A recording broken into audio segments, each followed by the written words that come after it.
the first thing we must know about Buddhism is that Buddhism is nothing but a teaching of self-examination.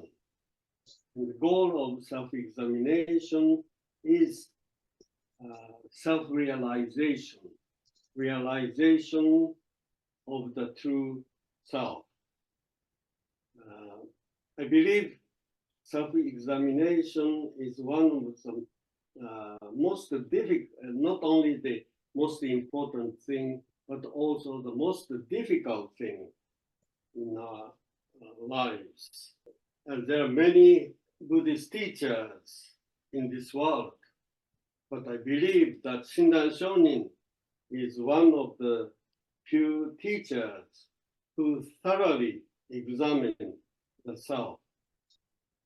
I believe his main writing, Kyogyo Shinsho, is one of the few texts that describe the process of deep self-examination. I consider myself very fortunate to have met the Shinran Shonin and his main writing, Kyogyo Shinsho.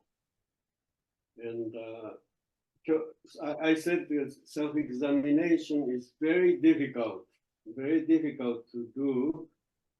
And the word self-examination sounds as if we can examine the self by ourselves.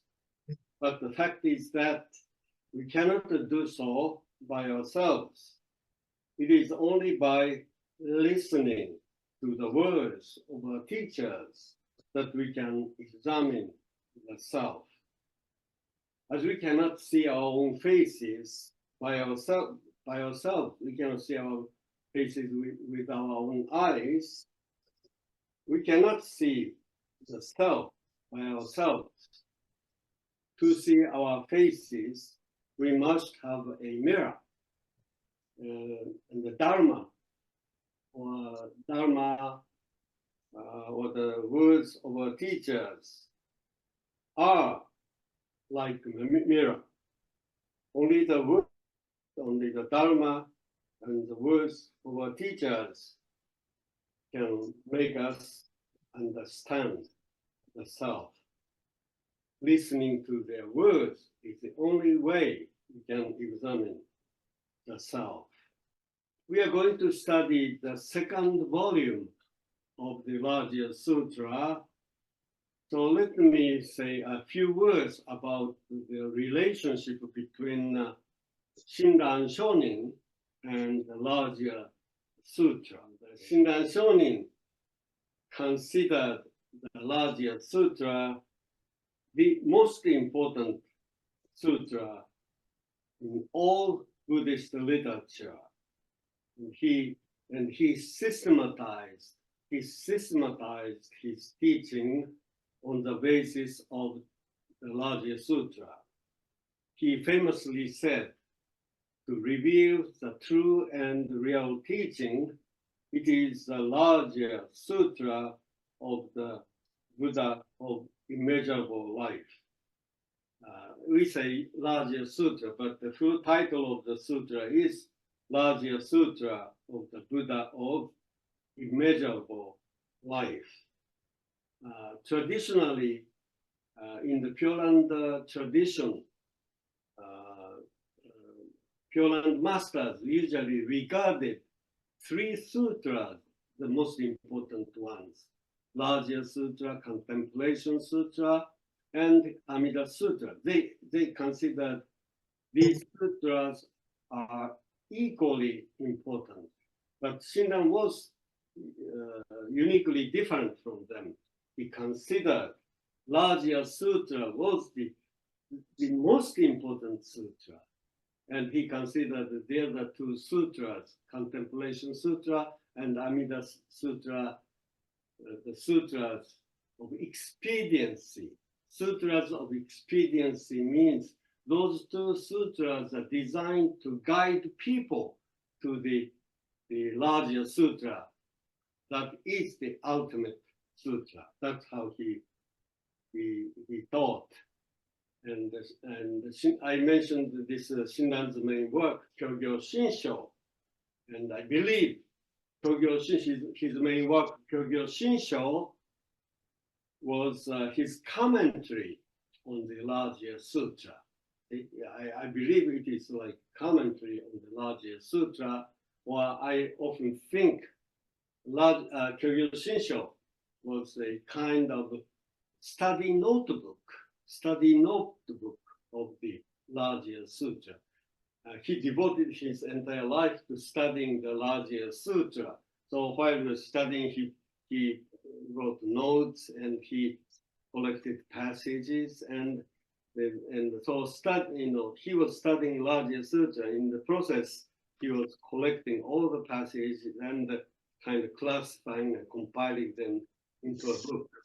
So his main writing, Kyogyo Shinsho, was something like a study notebook on the larger sutra. Okay. So if we study Kyogyo Shinsho, we study the larger sutra, and when we study the larger sutra, we study the essence of Shinran Shonin's teaching. By the way, last year I lectured on the first volume of larger sutra consists of 2 volumes, first volume and second volume. And last year, I lectured on this sutra, and there are 5 lectures, and you kindly recorded my lectures. So my 5 lectures on larger sutra, first volume of larger sutra, are available on YouTube. So if you are really interested in studying larger sutra, please watch these tapes on the first volume. I think that helps you to understand my 4 lectures, the lectures on the larger sutra, second volume that I'm going to give you this time. Okay. So anyway, so I said that the larger sutra consists of 2 volumes, first volume and second volume. And these 2 volumes have different topics. Okay. Usually, when you read the sutras, that consists of 2 or 3 volumes. Each volume does not have a kind of different topics. Okay. They are kind of sutras expanding the one theme through 2, 3rd, 2nd, 4th, all these volumes. But as far as the larger sutra is concerned, it consists of 2 volumes, and each of these 2 volumes has distinctly different theme. And the first volume talks about the side of the Dharma. That is, it talks about the liberating side, or the curing side, And second volume talks about the liberated side. That's the liberating side. This is the liberated side. This talks about the curing side.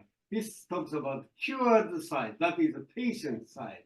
So this side, first volume talks about Dharma, Buddha, Pure Land, things like that. All these concepts are talking about the liberating side. Okay. So Dharma is like a medicine, and the Buddha is a doctor. Pure Land is a hospital. And so this first volume talks about how the medicine is prepared, how the doctorship, the Buddha is realized, how the hospital, Pure Land, is realized. Okay?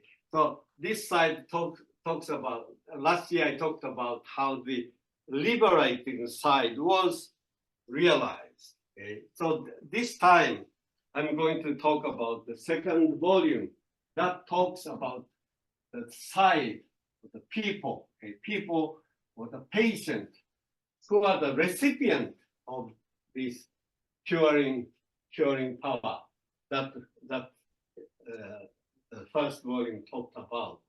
Okay, so it's very handy to talk about these medical terms. Okay, and I like to use these medical terms because Shakyamuni often said, I talk about only two things: sickness and cure, suffering and liberation from suffering, sickness and cure. And Shakyamuni often said that only the sick people need medicine. Only sick people need medicine. Healthy people don't need medicine. That last year I talked about the story of Dharmakara. So actually, this whole first volume talks about this story of Dharmakara Bodhisattva. Dharmakara. He is a young seeker called Bodhisattva. Is a seeker of enlightenment. So the Dharmakara Bodhisattva, Bodhisattva Dharmakara. So, and he met his teacher. He was going this way. This direction is deluded direction. This direction is the Dharma direction. This is the Dharma direction. This is the direction of the Dharma. This is the direction of kind of sickness. This is a sickness. This shall symbolize the sickness, world of sickness. Okay, and this is the world of Dharma. But Dharmakara was initially going this way. See, so he was kind of, but he met a Buddha. Okay, so the Buddha was like a doctor, medical doctor. Okay, so this Dharmakara wanted to become a Buddha like him. Then he in a sense, he was, wow, he's such a wonderful doctor. He looks so healthy and he is good at curing people's sickness. So I want to be like him. So Bodhisattva means like a medical student. He became a medical student. The doctor aspirant. He aspired. He awakened his aspiration to be a medical doctor, say Buddha. So anyway, he made 48 vows. The 48 vows is that when I become a Buddha, I want to fulfill these 48 wishes. The vow and wishes are synonymous. Okay, vow means the verbalization of the wishes or aspiration. Okay, so the vow and wish are the same thing. Okay, difference is vow is verbalized, okay? Spelled out. So anyway, he awakened these 48 vows, okay, 48-fold wish. And he says, when I become a Buddha, I will become a wonderful doctor like my teacher, okay, like this, okay, and I will have a wonderful hospital, okay? Hospital. That is, I want to become a perfect Buddha, okay? And I want to have this wonderful Buddha land. It is equivalent of becoming a perfect medical doctor. And this Pure Land is like hospital. And he wants to have this medical school. So he wants this place. This is a place for curing sickness. And this is also the place for educating aspirant, medical aspirant to become the full-fledged doctors. So this hospital and the medical school. Okay? This is what he wants to create. Okay? So 48 vows. And so among 48 vows, 3 are the most important vows. Okay? 3 are the most important vows. Okay? They are 17, 18, and 11. 17, 18, and 11. So the 17 is actually mentioned here. Okay? 17 has something to do with medicine. Okay? I want to create the wonderful medicine, the powerful medicine. That's the, medicine is probably the most important thing as far as the hospital is concerned. So it's natural. He wants to become and create this wonderful medicine, cure all medicine. This medicine could cure all the sicknesses of the people. Okay, that is the 17th vow. Okay? And 18th vow is the Dharmaka's wish that all people, suffering people, sick people, take this medicine. So 18th vow is his wish that all deluded people in this, all sick people in this world, okay, deluded world or sick world, I want them to take this medicine. See, even if medicine is prepared, if the sick people don't take it, no cure. See, so it's absolutely necessary realization of medicine and realization of people's taking medicine. That's the 18th vow. I want them to take medicine. All sensitive to take medicine. Okay.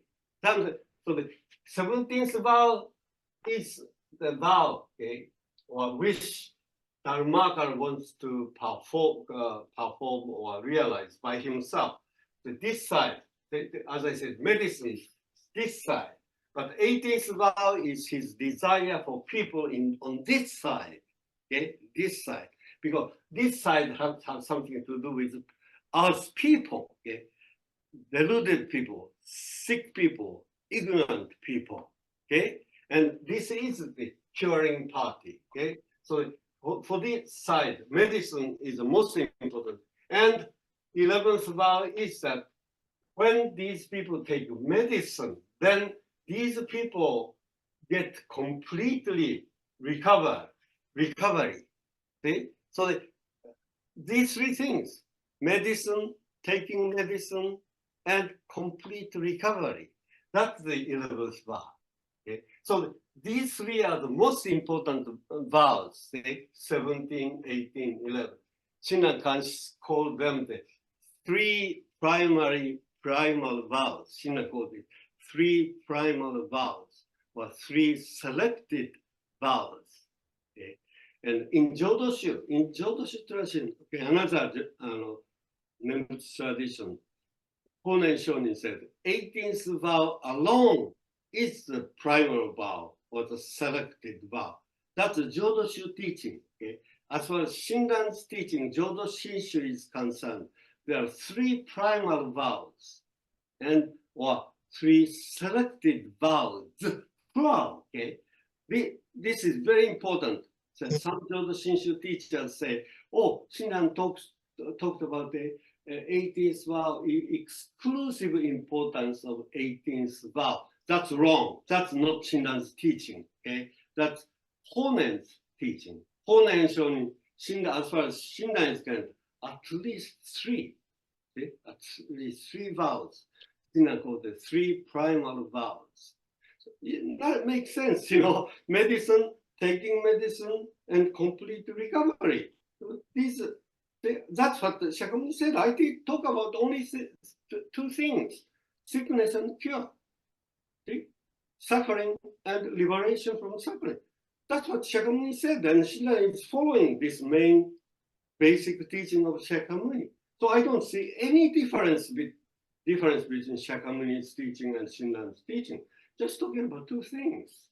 See? So in order to realize the complete cure of sickness, three things are important: medicine, taking medicine, and experience complete recovery. See? So anyway, that's his wish. So the 18th vow is like planning, blueprint. Blueprint.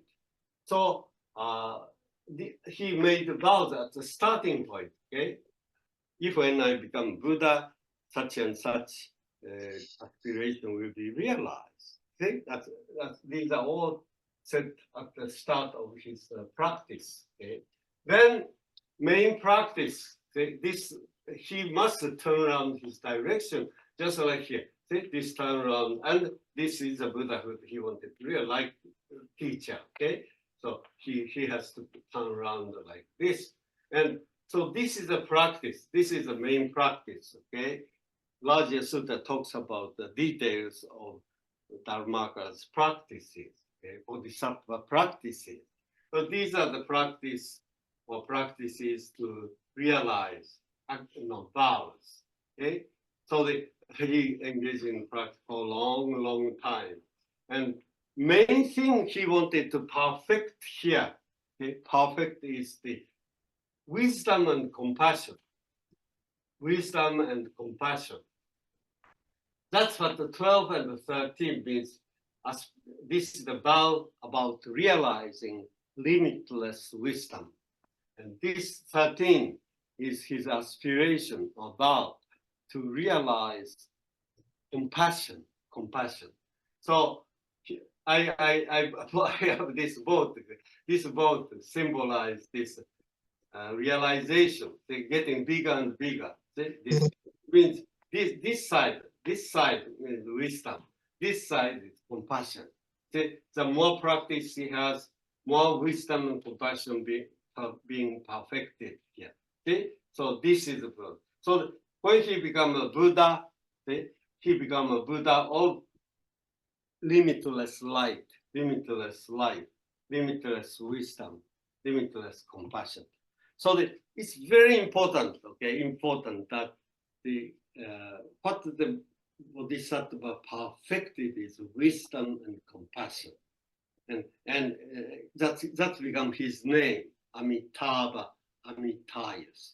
Okay? And compassion and wisdom liberates us. Actually, Buddhism is a teaching about wisdom and compassion, and okay? So we say Amida Buddha has wisdom and compassion, and the wisdom liberates us with compassion and wisdom.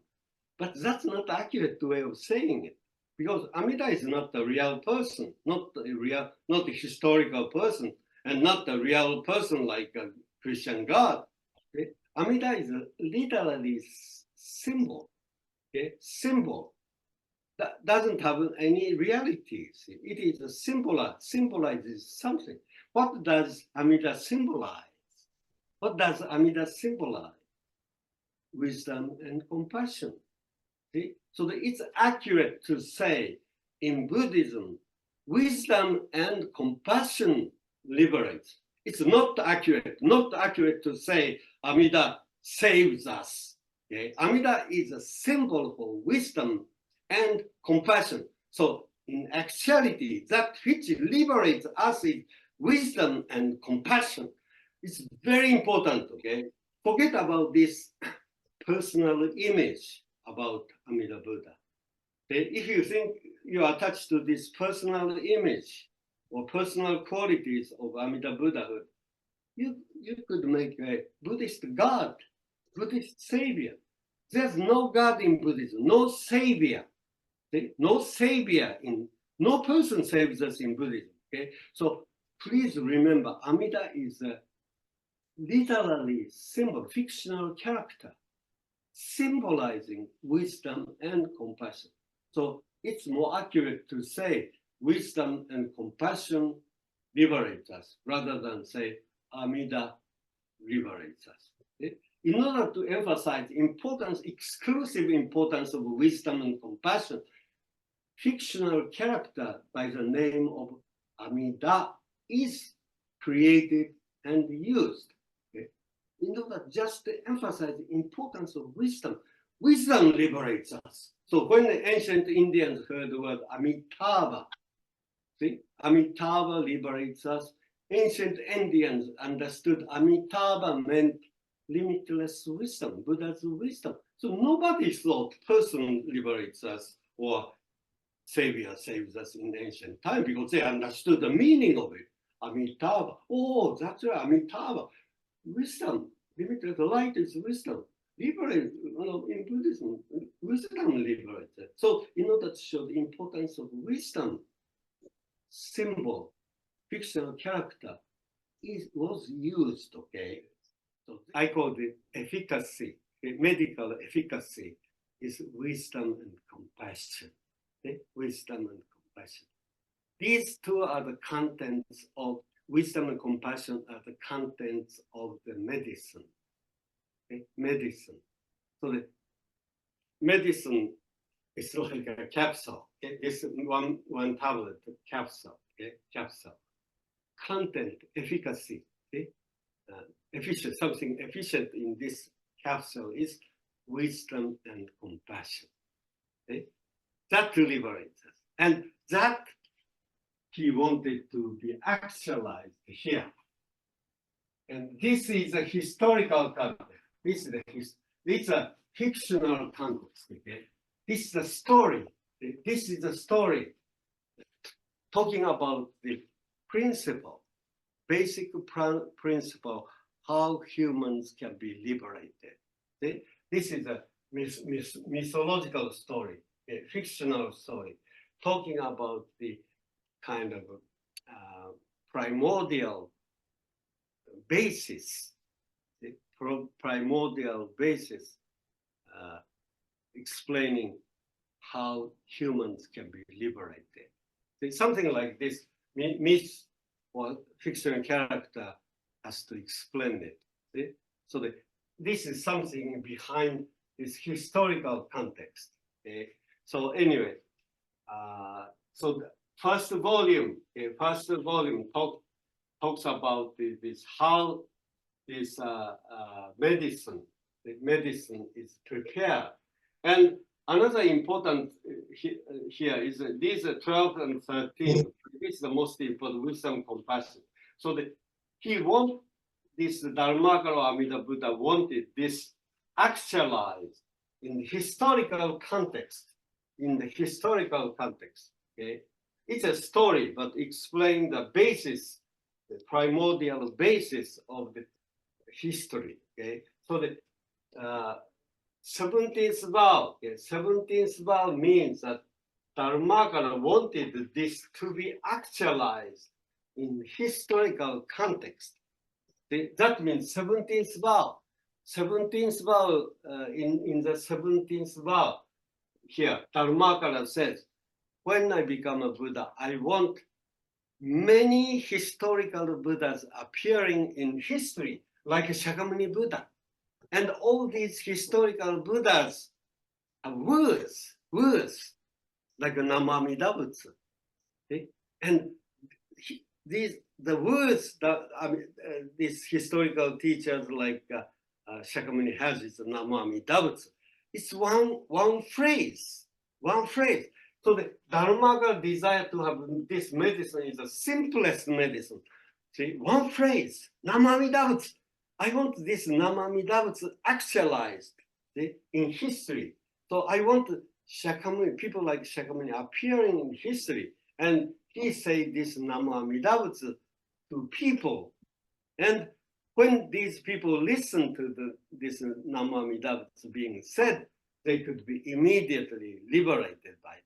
So the 17th vow is the most important thing. Okay? This is the medicine he wanted to be actualized in history. So it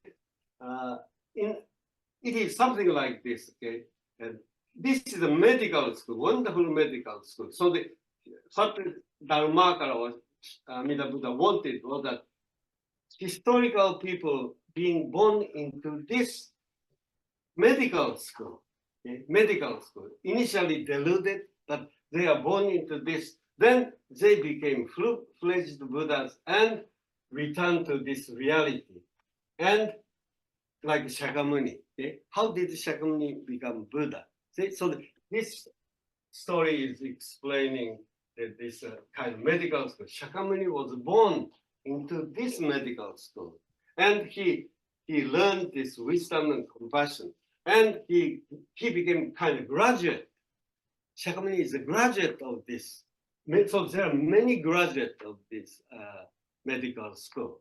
Okay, so the 17th vow is Dharmakara desire that there will be many historical teachers who are the graduate, and they have words to say. And they don't have to say many words. They Namamidabutsu. This one phrase, that's the name called Namamidabutsu name. Okay? And this is a medicine. This is like one tablet, but so powerful. So that if all sentient beings take this medicine, their sickness can be immediately cured. See, that's what he wanted. That medicine realized, that's 17th vow. And people taking this medicine is 18th vow.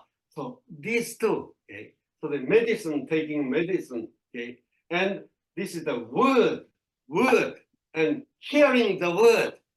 See, word is medicine. So the taking medicine means hearing the words. That's what the 18th one. I want all sentient beings to hear this one. That alone could cure all sickness, serious sickness, and immediately cure. This is the core. These are called three vow fulfillment. Medicine, taking medicine, immediate recovery. This is called the fulfillment of 17, 18, 11. Medicine, taking medicine, and the cure. That's what and he wants. And this passage talking about fulfillment of medicine, taking medicine, and immediate cure. That appears, one passage appears the beginning of the second volume. Okay? Because medicine and people meet here, then cure begins. Okay? And so that's what the larger sutra, okay, kind of talk about how the medicine or hospital and the doctorship are prepared. Okay? And but if they stay there, have nothing to do with us. But all these medicine became historical teachers like Shakyamuni or Shinran or Honen. So we can listen to them, their words. Only hearing their words can liberate us. Okay? So now, that's what I discussed last year, okay? This side. But this year, I'm going to discuss this side, okay? This side. Then what does the second volume of Larger Sutra talk about? Second volume talks about these three types of people. That's 19th vow talks about one type of people, and 20th vow talks about another second type of people, and 18th vow talks about third type of people.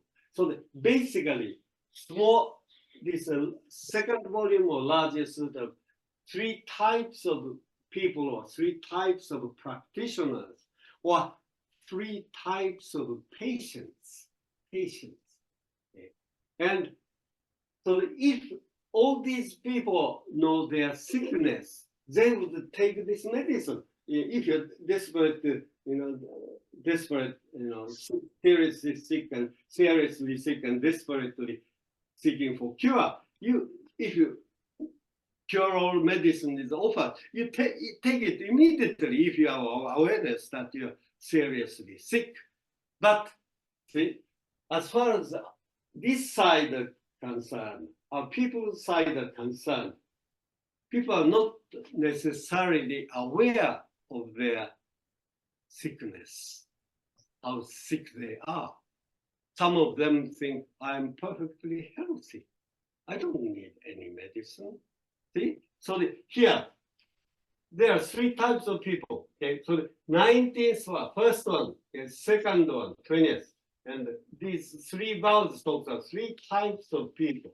And the first 19th vow talks about people who consider themselves perfectly all right, healthy. So these people say, oh, I don't need a doctor. I don't have to go to hospital. I don't need medicine. If I have a problem, I can cure it by myself, by exercising. See? So I'm perfectly all right. I don't need. So for them, this has nothing to do with that. Shakyamuni said, only sick people need medicine. Medicine is not necessary for the healthy people. So the Shinran talks about these three types of people. Actually, this is the process of self-examination. Self-examination is, what am I? What am I? Do I know myself right way? Am I a healthy person? Or am I a sick person? Am I a good person? Or am I an evil person? This is self-examination. So Shinran talks about three stages he went through. These are the three stages of self-examination. The deeper insight here, the more evil he discovered, more ignorance he discovered himself, more sickness he discovered. So this is the 100% healthy person, 100% healthy person. But Shinran started to doubt this healthy part of himself, and he realized, I'm not so healthy as I thought. Maybe I'm sick, half sick. It's 50% and healthy, 50% sick. That is the second stage. And third stage, this 18th world stage, okay? 18th world talks about the people who are very sick, that they know themselves to be seriously sick. So they are the ones who can immediately take this medicine. See? The teacher is saying, Namman Dautsu, Namman Dautsu. So they are ready to hear it. See? Namman Dautsu is a medicine, one tablet. But he can immediately take it. So this person can be cured immediately. But see, took some time before people or Shinran became aware of the seriousness of his sickness. See? So this is what Shinran is talking. And these three types of Sikh, all these are three types of Buddhists, okay? These first two types of Buddhism, Buddhist, first these two types of Buddhists, they are within this cocoon of human wisdom, and they seek birth in Pure Land within this cocoon.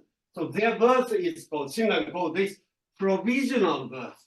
Provisional birth means birth, Buddhist liberation, but this is the Buddhist birth in the Pure Land, but it's provisional.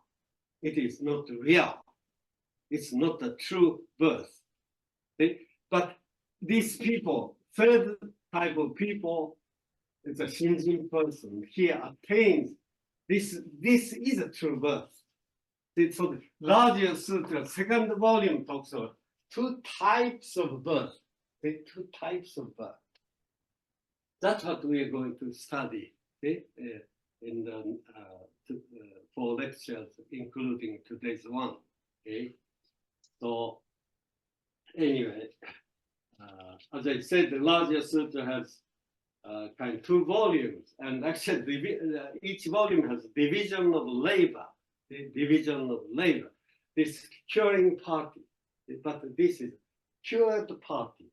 But as far as we are concerned, there are three types of people. So we have to go through this process of self-examination.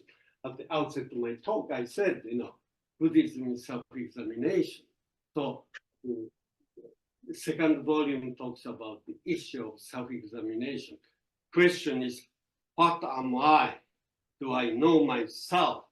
Am I a sick person or healthy person? I'm a good person or evil person?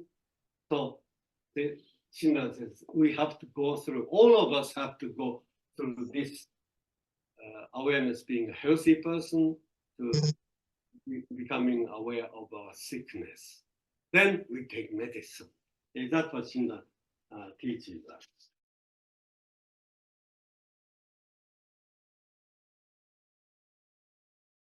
I'm going to discuss three-stage transition. This is one of the most important teaching that Shinran discusses in his Kyogyo Shinsho. I could say this is one of the most unique teaching that Shinran discusses in his Kyogyo Shinsho. And I believe this is this schema, about transition is one of the greatest teachings in world religions. When Shinran was writing his main work, Kyogyo Shinsho, he reflected upon his life and came up with this schema of a three-stage transition. This stage is a summary of Shinran's life as a Buddhist. This shows us the transition Shinran personally experienced in his Buddhist life. It shows us the process in which he examined himself. He critically examined himself. So we can say that this schema is nothing but an expression of his self-criticism, or kind of confession. He's discovering mistake he made in 19, moved to the 20th vow. And then he recognized the mistake he made, the second stage, and moved to.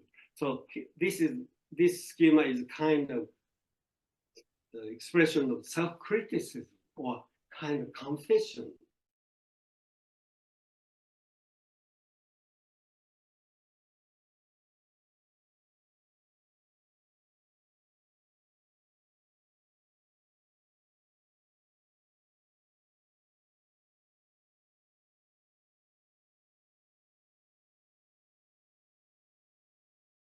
Shinran talks about these three stages in terms of the vows.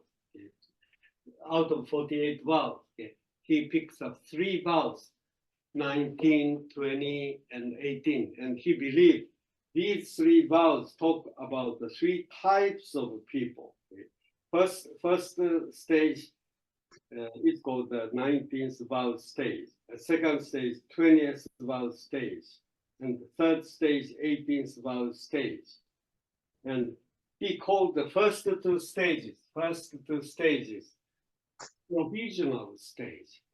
Buddhism, these are 2 types of provisional Buddhism, these 2, within this cocoon of human wisdom.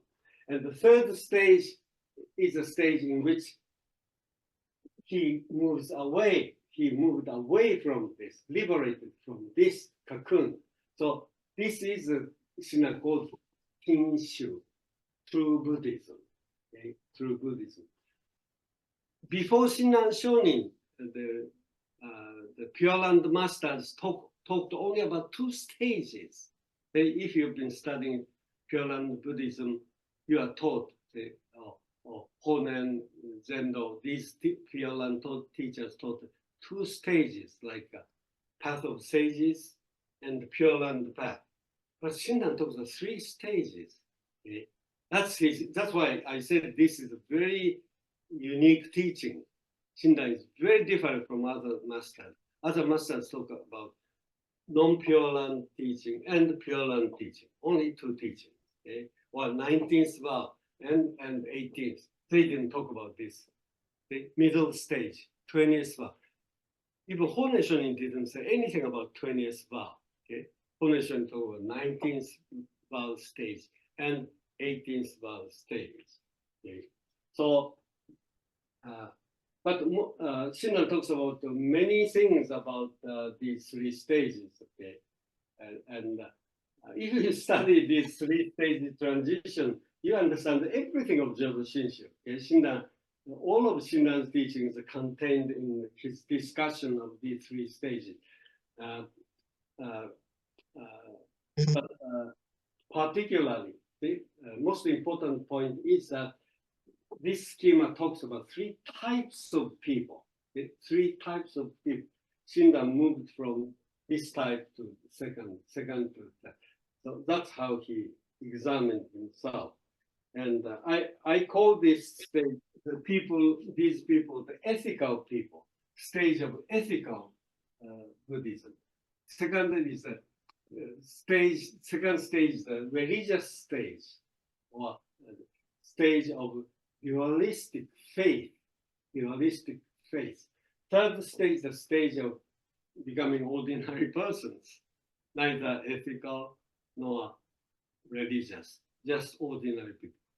Shinjin person is an ordinary person. Okay? So Jodo Shinshu is a way for us to become ordinary persons. Okay? So anyway, these are the three stages. Okay? So now let me read that the first stage, okay? And the vow, okay, vow. So the 19th vow talks about these people, so-called the people of self-power, self-power. If when I attain Buddhahood, the sentient beings of the 10 quarters, awakening the mind of enlightenment and performing meritorious acts, should aspire with sincere mind and aspire to be born in my land. And yet I should not appear before them at the moment of death, surrounded by a host of sages, may I not attain the supreme enlightenment. Okay? So anyway, I'll talk about these, 19th verse stage and 20th verse stage next in my second class, okay, next week in more detail. So this time I just wanted to point out the basic nature of the people in each stage. Okay? So he calls this necessary gate, essential gate, and he calls this true gate, and gate of extensive vow. Okay? And he called this a stage of falsely settled. This is the falsely settled. Okay? This is the rightly settled, truly settled. Okay? This is falsely settled.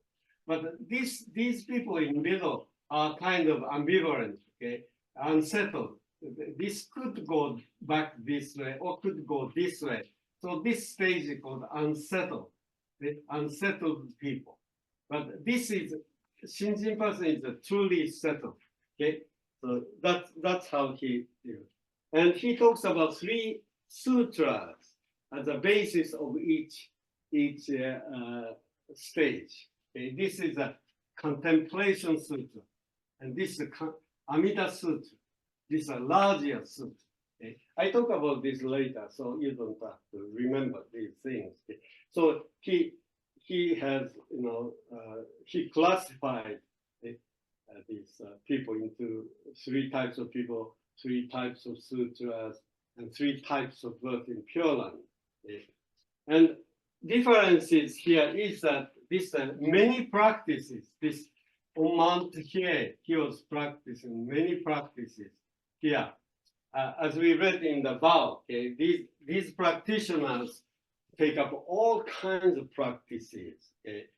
And if you read the vow, okay, it talks about these practices. Okay, if we're not in Buddhahood, the sage being of the 10 quarters, awakening the mind of enlightenment, and performing meritorious acts. See, so the meritorious act takes up many practices. Okay, these are the practices that was performing, okay, on Mount here, and he was meditating, he was chanting, he was circumambulating around with a statue, keeping all kinds of precepts.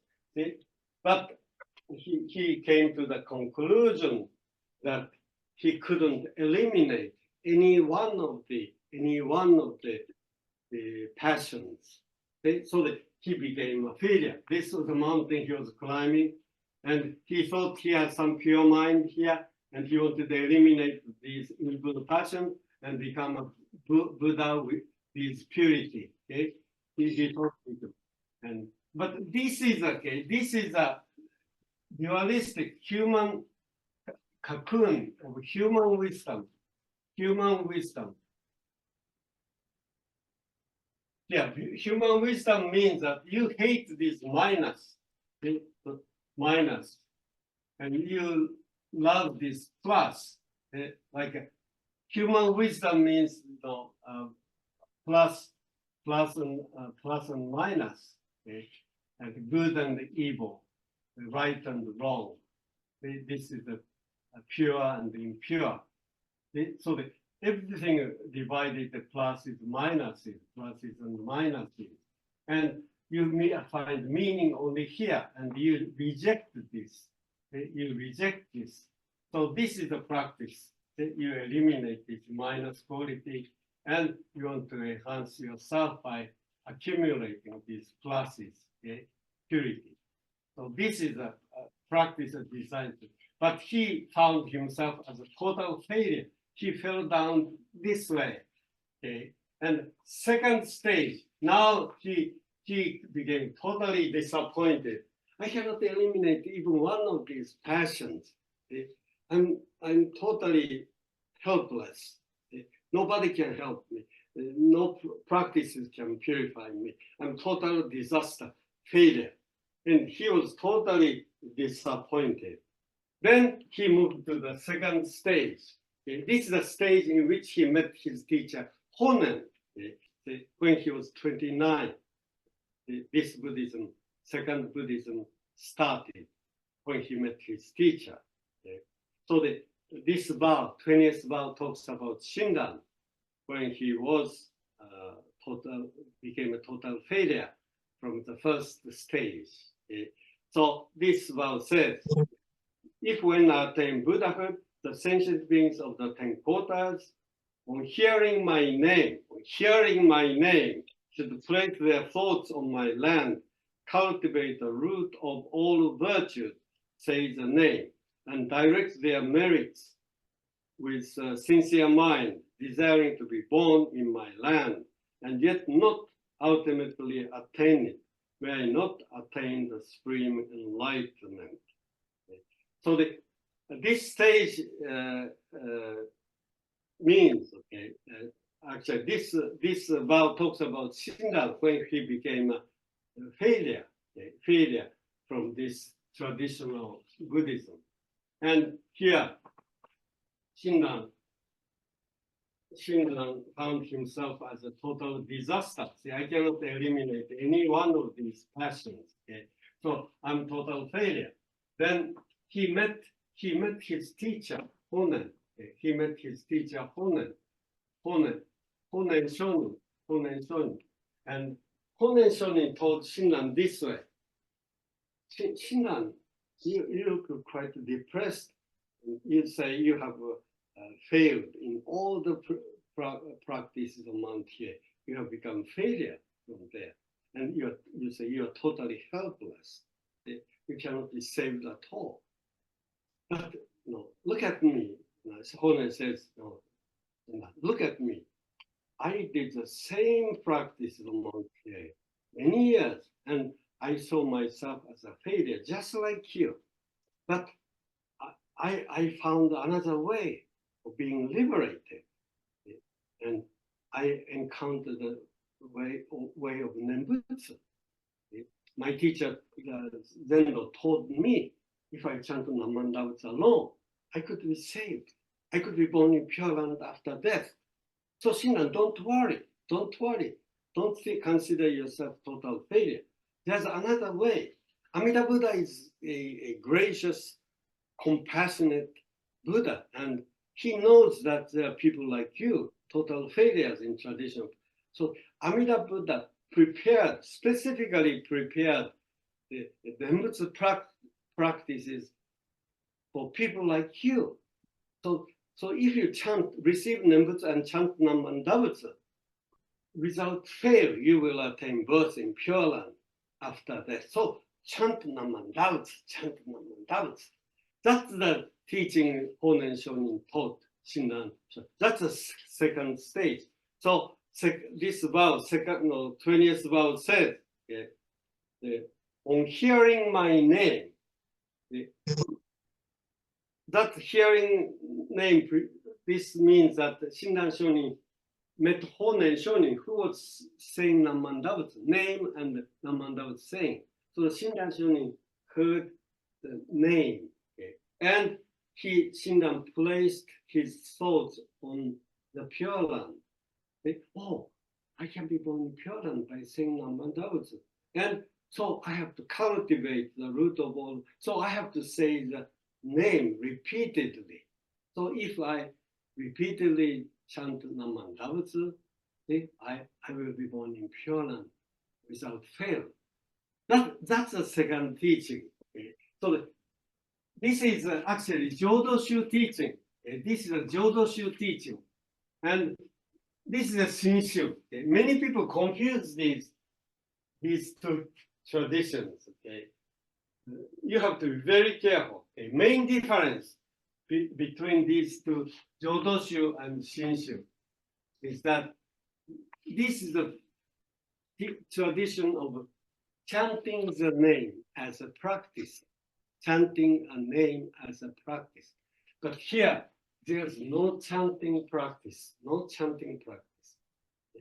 Nembutsu is hearing the name. That's the main difference. Okay? Nembutsu, you can use the word nembutsu. Nembutsu here means hearing the nembutsu. But here, chanting the name. This is the difference. And anyway, Shinran Shonin, when Shinran Shonin was in this stage, there was no third stage at the time. So he believed that, oh, if I chant Namandavutsu many times, thousands of times a day, I could prepare myself for the birth in Pure Land after the Honen Shonin and his followers chanting Namandavutsu thousands, tens of thousands times a day. See, as a practice, chanting practice. But here, okay, both approaches are based upon human wisdom. Human wisdom, this clear idea as minus, oh, this minus, I hate this minus, and I want purity. I will renounce these minus, and we have to have these pluses. See? So duality here. This cocoon means the cocoon of dualistic wisdom. But this wisdom I talked about, Amida's wisdom is non-dualistic.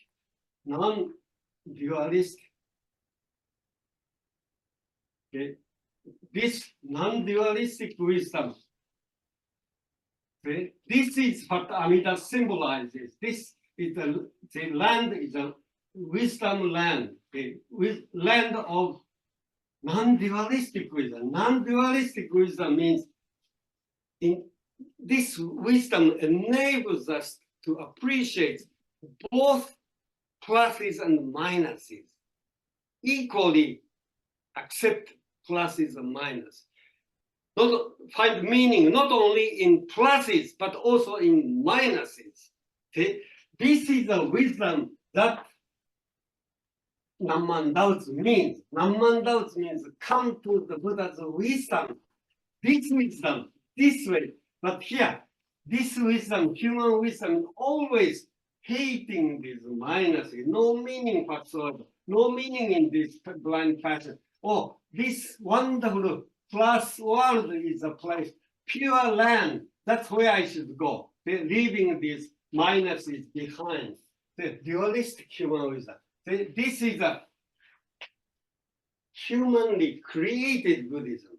Actually, this is a Buddhism we have initially. All of us, okay, like Shinran, initially, all of us are here in this humanly created Buddhism. This Buddhism is based on human wisdom, dualistic wisdom. This is not authentic. Shinran called this provisional Buddhism. Whatever liberation we are seeking is the provisional birth in Pure Land. This is true birth. True birth means birth into the world of non-dualistic wisdom. Okay, this is not easy to understand, but that's what Shinran Shonin teaches. Okay, we have to move from one type of Buddhism. All our predecessors, okay, seven patriarchs, Shinran Shonin, all of them moved from this type, humanly created Buddhism, to the authentic Buddhism, Shinshu. Okay, we have to experience two Buddhisms in our life. Move from provisional Buddhism to true Buddhism. Okay, that's what the second volume is talking about. Okay, so we have to move this. Okay? first two stages are the stages based upon human wisdom. Okay? So, so long as Buddhism is based upon human wisdom, dualistic wisdom, practices are necessary. See, practices, because people hate this. People have to eliminate this and go to pure place. Okay, so in order to move from here, that's practice. Many practices. This one practice of members, but here no practice. Shinshu does not have any practice because it's not based upon dualistic wisdom. No need to move from impurity to purity. Okay, if you have to change impurity to purity, you have to have practices.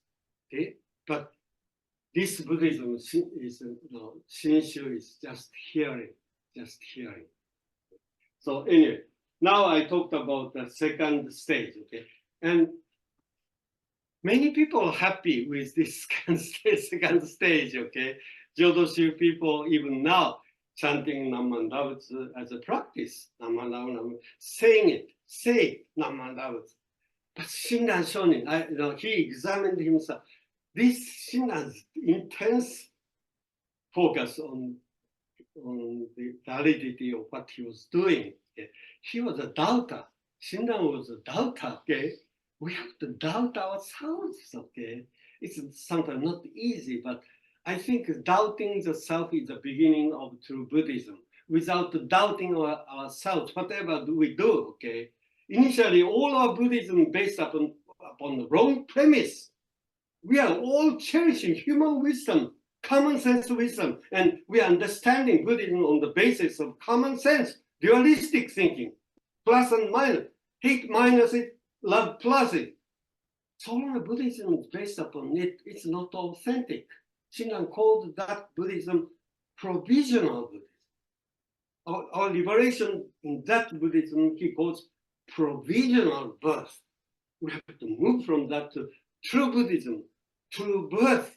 Okay, and now Shinran Shonin seriously doubted this second approach. See, that's remarkable. Okay, remarkable. And why did he doubt himself and move to the third stage?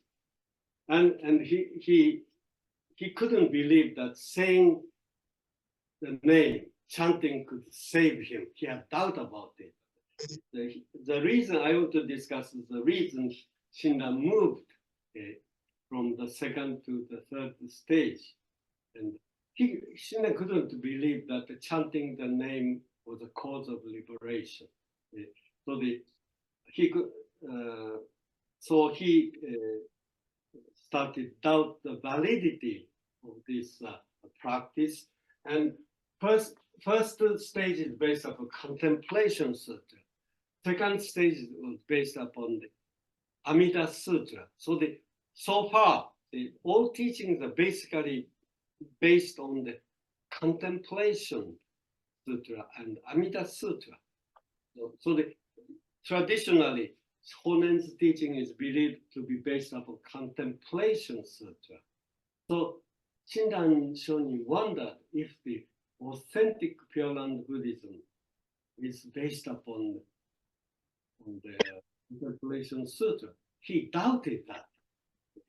And Shinran Shonin was one of the closest disciples of Honen.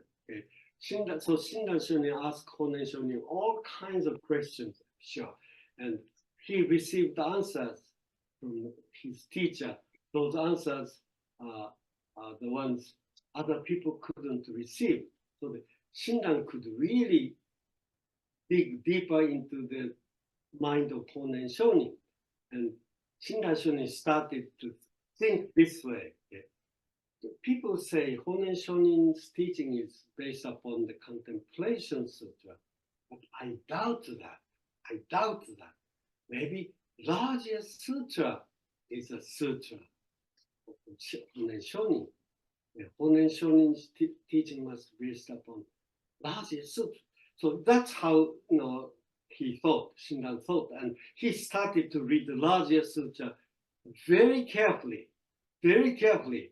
and he came to the conclusion that the second stage is based upon the contemplation sutra. This is the stage in which people are recommended to chant Namandavatsu. Chanting practice is the cause for liberation. That's a teaching that Shinran Shonin realized. If I read the larger sutra doesn't say anything about chanting practice. Larger sutra doesn't say chanting could liberate us at all. And instead, the larger sutra says, here's the meaning of the name Namandavatsu. It's a calling voice saying, come to the Buddha's wisdom. Forget about human wisdom. Come to Buddha's wisdom. That's what Namandavatsu means. So Namandavatsu is nothing we should chant as a practice. See, larger sutra, just hear the meaning of Namandavatsu. See, here, larger sutra talks about the importance of hearing the name, and Namandavatsu is a medicine. Hearing is taking medicine. Immediately bond into the true Pure Land, world of Buddha's wisdom. It's a matter of wisdom. Which wisdom we trust? Human wisdom or Buddha's wisdom? Larger Sutra says, see, Namandavatsu means come out of your cocoon of human wisdom and take refuge. Come to Buddha's wisdom. Namandavatsu is an imperative sentence telling us, come to Buddha's wisdom. Come to Amida means come to Buddha's non-dualistic wisdom. That wisdom alone could liberate you. Understand that wisdom. Understand the mistake you're making. That's the only thing necessary. That's what the larger sutra says. That's what Shinran realized. So that's the beginning of Shijodo Shinshu, tradition based upon larger sutra. And so Shinran's view of Honen changed. Shinran realized the Honen Shonin I thought he was not the true Honen Shonin. The Honen Shonin that was preaching the teaching of chanting practice, that's not true Honen Shonin. True Honen Shonin is the one who teaches this larger sutra teaching. So in Shinran's mind, there are two Honen Shonins. Honen Shonin of this Jodoshu, that regular followers of Honen adore that. Okay, so the followers of Honen here believed Honen was a teacher of chanting practice. Chant, then prepare yourself for the birth in Pure Land after death. But Shinran realized, no. Hearing the meaning of Namandavatsu. Namandavatsu is an imperative sentence coming from a historical teacher. Shakyamuni tells us, come to Buddha's wisdom. 7 pages, including Honen, 7 pages. All of them tell me it's Namandavatsu, this imperative sentence. The Nam means bow your head to, take refuge, or come to what? Amida Buddha. Amida Buddha symbolized Buddha's wisdom, non-dualistic. So Namandavatsu imperative sentence, command, he says, it's nothing we should chant as a practice. You could chant it, but you have to hear your own voice and understand as a message. This message liberates you, not the mechanical chanting. Not only it's verbalizing or chanting and vocalizing. That doesn't mean anything. See? Shinjin means understand, hearing and understanding. So here, 17th verse, Honen Shonin is a name, and Nambetsu is a Honen Shonin, challenging voice. That's fulfilled in front of it. That's fulfillment of the name, 17th. And Shinran heard this, understood the meaning of it, and same time he understood the mistake he's made.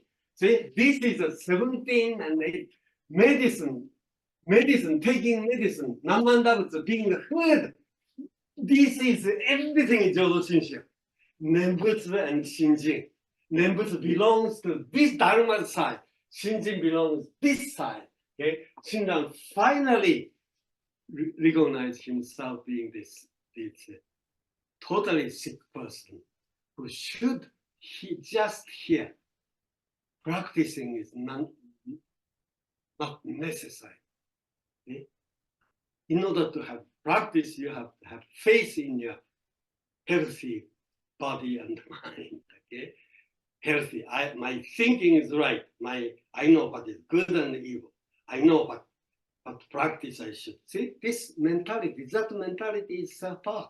That's human wisdom. Only self-power and human wisdom can perform practices. But here, totally become failure in that approach. Now seen as a totally sick person. No, I'm totally incapable of any practice. I cannot even perform Nembutsu practice. No, see, Shino says Nembutsu is not a practice. It's something to be heard and understood. Hearing one phrase, that's good enough. That's what Dharmaka, a tablet, one tablet. Content is this tablet, what capsule has wisdom, Buddha's wisdom in it. If you receive it, you recognize the mistake you're making. That's your liberation. That's Shinran says 17, 18, 11. These are fulfilled. This statement passage appeared at the beginning of the second volume. Last year, in the last class, I talked about it.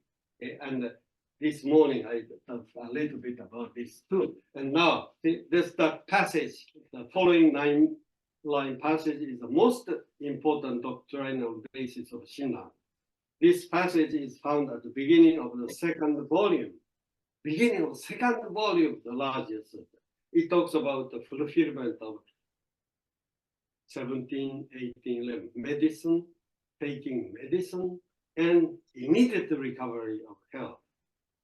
Shinran read this passage in a unique way, ignoring its traditional reading. If you want to see the comparison between Shinran's reading and traditional reading, I have this reference, okay? Shinran totally ignored the previous traditional reading. He read this in a totally unique way. This passage is the basis, the basis of Jodo Shinshu. If you are Jodo Shinshu major in Buddhist college, this is the first passage you are required to memorize. Actually, all of Shinran's teachings are found in this. See? I think the entire teaching of Shinran is a commentary on these 9 lines. 9 lines. See? As I said, Shinran talks about medicine, taking medicine, cure. What else does he have to talk about?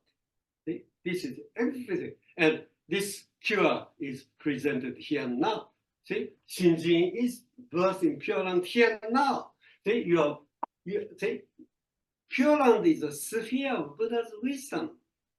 So Shinjin, awakening Shinjin, Shinran says, awakening Shinjin is awakening of Buddha's wisdom in us.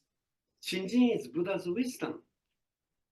And if you have this Shinjin or Buddha's wisdom arising in you, then you are immediately born into the world of Buddha's wisdom, which is Pure Land. You don't have to wait until you die. Old self dies, new self is born here. See? It's a spiritual death and rebirth that Shinran talks about. But this approach is so different from these previous 2 stages. These people are dreaming about the attainment of Buddhahood or birth in Pure Land in the future, after death. Shinran doesn't talk about it. If you take medicine, you hear the meaning of Nama doubts. Here now, immediately you're born. See, that's what this passage says. Okay, let me read this. And actually, Jodoshi, if you are Jodoshi major, this, you spend months and years in learning this, okay? So everything is here. Let me read, okay? The Buddha Tathagata through the 10 quarters, countless as the sand of the Ganges are one in praising, saying the name is implied in this praising, the majestic power and virtue, conceivably profound of the Buddha of immeasurable life. See, this is fulfillment. Historical teachers appeared in history. That's what the Dharmakara desired in 17th verse. Okay? So this first 4 lines are called the fulfillment of this. Historical teacher, Buddha Tathagata Surate. This means historical teachers like Shakyamuni and Shinran consider 7 patriarchs, Buddhas too. Okay? And what are they doing? They are praising the virtues of Amida. What are virtues? Wisdom and compassion. So now historical teachers. This could be our teachers, personal teachers too, okay? We have to encounter the historical teacher. Amida Buddha is a symbol. He doesn't come to us, okay? Amida Buddha is a symbol, okay, of historical teacher. We have to meet with the historical teacher, starting with Shakyamuni. Shinran met Honen. Shinran said, without Honen Shonin, my life, 100% of my life all wasted. Simply because I met Honen Shonin, entire life of mine has become meaningful. Is that what he said? That's what he's talking about here. First, we meet teacher. Teacher's existence is fulfilled. Then, now it is what? See, all sentient beings, that refers to us, this who are sick, who are aware of the sickness. As they hear the name, as they hear the meaning of the name being that is being said by all historical teachers, then immediately, a moment of Shinjenja, we have this awakening, birthing pure in the world of Buddha's wisdom. And all this is directed, Amida directs his virtue to them from sincere mind. All of them is desired or wished by this, Amida Buddha, prepared by our historical teachers. Okay? And being commanded to aspire, we would say, we cannot aspire. See? Because of the power of the Buddha, we have this aspiration. Being commanded to aspire to be born in that land, they immediately attain birth there. He says, immediately, here now, attain birth and they dwell in the stage of non-retrogression. So this stage of non-retrogression means start of the new life, see? As a seeker, see? Forgetting about all these attached ideas, concepts, see? These dualistic ideas, being liberated from this attachment to human values, fixed human values, then you start to have this fresh spirit of Dharmaka, eternal seeker, limitlessly seeking wisdom, compassion. Amitabha means limitlessly seeking wisdom, compassion. That's his name. We share this, we receive this wisdom